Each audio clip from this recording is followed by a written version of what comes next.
E a gente segue falando sobre a economia, olhando um pouquinho o que aconteceu ao longo dessa semana, com as novidades também dessa sexta-feira. Agora, na metade do final do seu mandato, Javier Milei, presidente da Argentina, parece cumprir o que ele fez ali de promessa durante a campanha.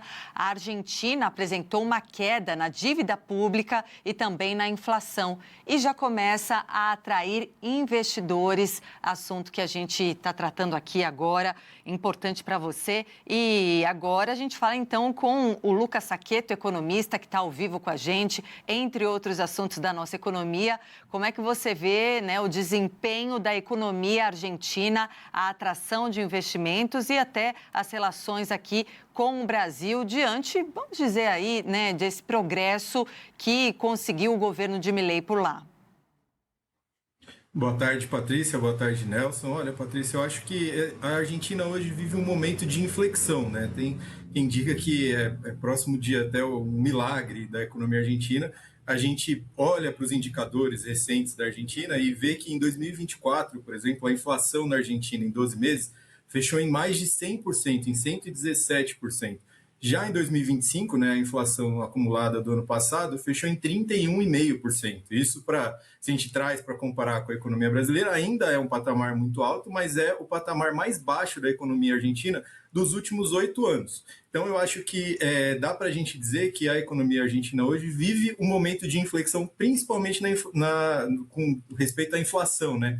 A aceleração dos preços na Argentina é um problema histórico, desde o final dos anos 80 até hoje, vamos dizer assim. E por que isso aconteceu? Eu acho que o Milei ele se elegeu com uma pauta bastante liberal na economia, né, com um compromisso de um ajuste fiscal bastante grande. O primeiro discurso dele, eu acho que a frase emblemática é "no hay plata", dizendo que não tinha dinheiro e já dando indícios aí de que haveriam cortes e um esforço para trazer, né, a dívida argentina para um patamar mais razoável e, de fato, como você comentou, Patrícia, eu acho que ele cumpriu com esses objetivos, né? A gente vê a economia argentina, e isso é um fato bastante relevante, porque quem acompanha a economia da América Latina em geral sabe que os argentinos têm tido muita dificuldade, e aí, independente do viés do governo, se mais à direita ou mais à esquerda, tem muita dificuldade de conter essa dívida. É uma economia que tinha bastante subsídio, né, bastante programas sociais, e o Milei foi contra isso e conseguiu resistir, né? A gente viu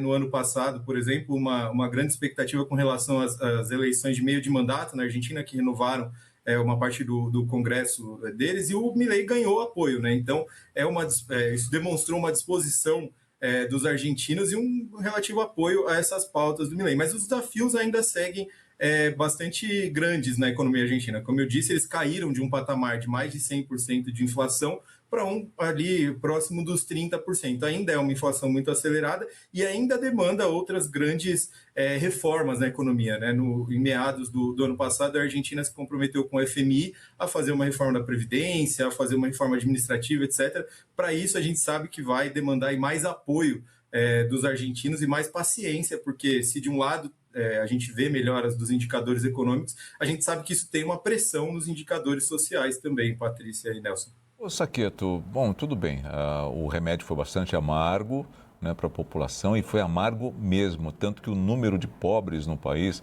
a população que está ali no nível de pobreza muito baixo, aumentou. Seria esse o remédio ideal realmente? A população merecia passar por esse momento? E quanto tempo leva para que haja uma recuperação exatamente do poder dessas famílias, dessa população argentina? Olha, Nelson, acho que esse é o grande desafio e talvez vamos colocar a grande ressalva, né, da política que, do ponto de vista econômico, dá para a gente dizer que tem um relativo sucesso lá para a economia argentina.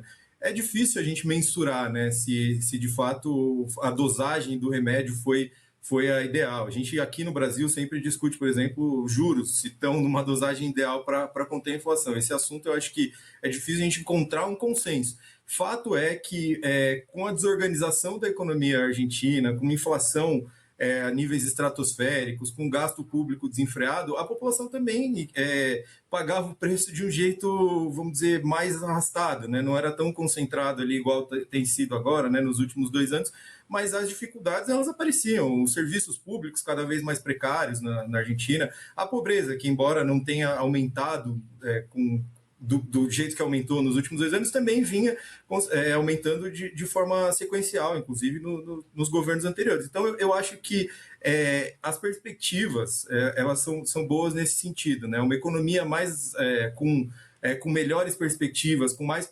previsibilidade, ela pode atrair mais investimentos e mudar essa lógica, né? Melhorar e tirar as pessoas da pobreza.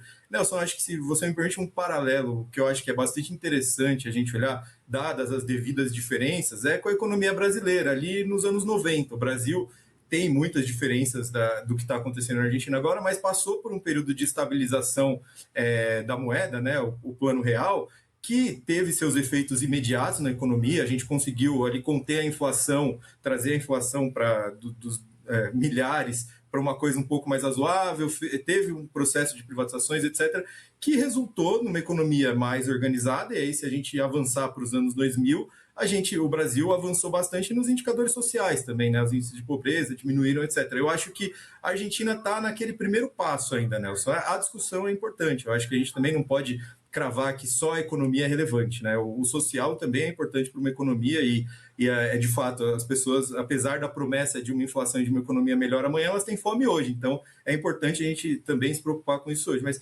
dados essas ressalvas, eu acho que esses primeiros anos de governo Milei têm andado num caminho certo. Aí a discussão é até quando dura esse remédio e as perspectivas, né? Não adianta só a promessa também. Eu acho que o argentino, tal qual todo eleitor, vamos dizer assim, cobra essas promessas em eleição e avalia, né? Se não for entregue ou se as dificuldades sociais forem maior que os ganhos econômicos, possivelmente isso é cobrado nas urnas também, Nelson.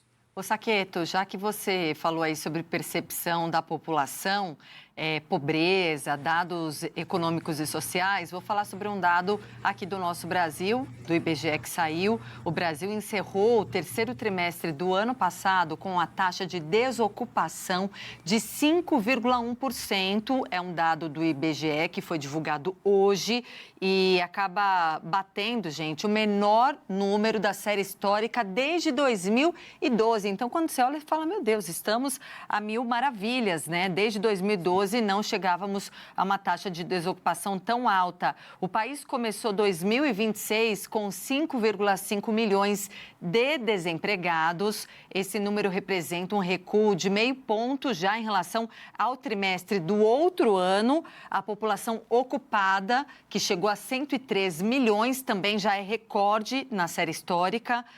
Ela cresce em relação a trimestres anteriores, ao mesmo período lá de 2024. O nível de ocupação, que considera o percentual de pessoas ocupadas entre a população que está em idade de trabalhar, foi para 58,9%. Quer dizer, resultados muito positivos. Mas a vida das pessoas, você vê que ainda não né? Não tem esse pleno entendimento de que as coisas melhoraram absurdamente nos últimos anos, que, enfim, todo mundo consegue uma boa colocação, com bons empregos, bons salários. Ainda temos muito problema aqui na nossa economia, fazendo a economia girar. Como é que você faz essa comparação da sensação de poder aquisitivo, de poder de compra do brasileiro até com o argentino, com esses dados até de desempregos que são ótimos, os melhores possíveis?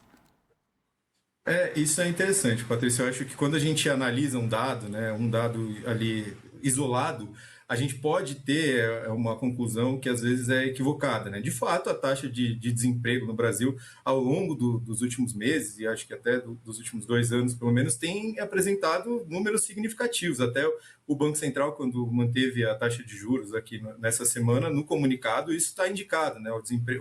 O emprego continua muito resiliente, apesar de uma taxa de juros elevada. E eu acho que aí a gente precisa olhar para outros indicadores que complementam esse dado, né? Apesar da gente estar aí numa economia de praticamente pleno emprego, né, com uma taxa de desemprego muito baixa, a inflação, por exemplo, tem sido um problema. E por mais que você tenha um salário, se todo mês esse salário é corroído pela inflação, a percepção de melhora fica limitada. Você não aumentou o seu poder de compra, na verdade, em alguns casos, você até diminuiu. Então, eu acho que a economia brasileira ela tem sinais ambíguos, Patrícia. Eu acho que, de um lado, a gente tem números muito bons e que mostram certa resiliência por causa de algumas características até do mercado de trabalho brasileiro, né? No Brasil, existe uma burocracia bastante grande para se contratar e para se demitir, por exemplo. Então, na hora de tomar uma decisão ali de contratar ou demitir, o empresário pondera isso e, às vezes, o desemprego ele reage com menos intensidade a outros indicadores econômicos. Então, eu acho que existe essa percepção de melhora de um lado, mas com várias ressalvas de outro, né? Um deles, como eu disse, é a inflação, que até tem baixado também, mas ainda não está ali na meta estabelecida pelo Banco Central. E aí é interessante esse paralelo com a economia argentina, Patrícia. Eu acho que cada economia tem as suas peculiaridades, né? Eu visitei a Argentina há alguns anos, e me espantei, assim, já não estava mais acostumado a manusear tantas moedas e num valor considerável para pagar a conta de um restaurante, por exemplo. É uma peculiaridade da economia argentina que nós, brasileiros, já não estamos mais tão acostumados. Mas o que eu via do povo argentino é que já havia uma certa adaptação a essa hiperinflação que vem de décadas, né? Então, eu acho que quando a gente olha para os dados da economia, em específico esse dado de desemprego, por exemplo, a gente precisa complementar com outros indicadores. E aí a gente pode concluir se essa percepção aí das pessoas, do conjunto, né, da política econômica, de fato, tem um efeito positivo ou não. Mas, de fato, no Brasil, eu acho que um dos dados bastante positivos é esse do desemprego. Aí a ressalva apesar de uma taxa de juros básica aí de 15%, muito resultado de um problema fiscal brasileiro, que os argentinos, é claro, tinham um problema até maior, têm enfrentado com muito mais, vamos dizer, ousadia do que o Brasil, nesse caso, Patrícia. Lucas Saccheto, muito obrigado, viu? Um abraço para você. Eu que agradeço, obrigado. Boa sexta-feira, boa tarde para você também, bom final de semana.